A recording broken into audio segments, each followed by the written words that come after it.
Keeper application where you can register, you can log in, and you can manage contacts. Now, each contact is associated with a user, so it's not like, one user can edit another user's contacts.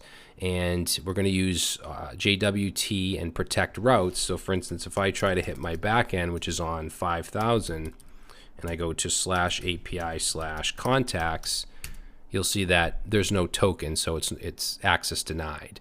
So we do have to log in. Actually, let's register a new account here. We'll say Jack Smith.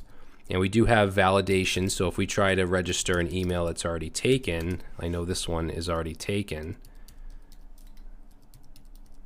you'll see we'll get user already exists. So we're going to implement stuff like that.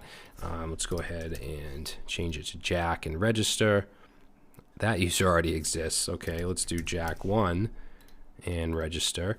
And now you'll see it redirects us to the home page, which we can't access unless we're logged in.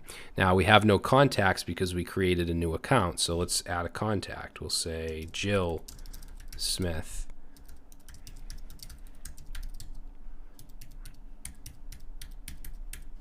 Okay, so we'll say personal. We have an option of personal, professional. We'll say personal, and Jill gets added over here.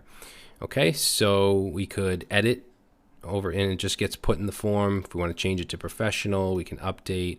We can also just clear it out. We can filter, which I'll show you in a second. But I want to show you if I log out and I log in as someone else, like John Doe,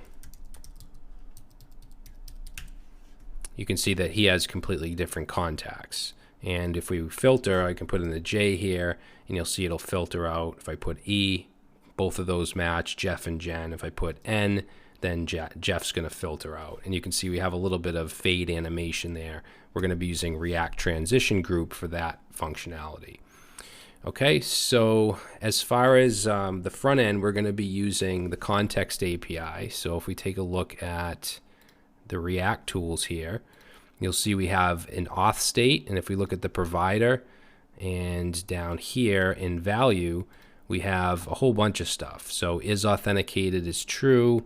We have our token stored. We have our register, login, logout, load user. So if you took the MERN-Stack course, this might look familiar, although we're not using Redux. We're using just strictly React with the Context API along with useReducer and useContext hooks.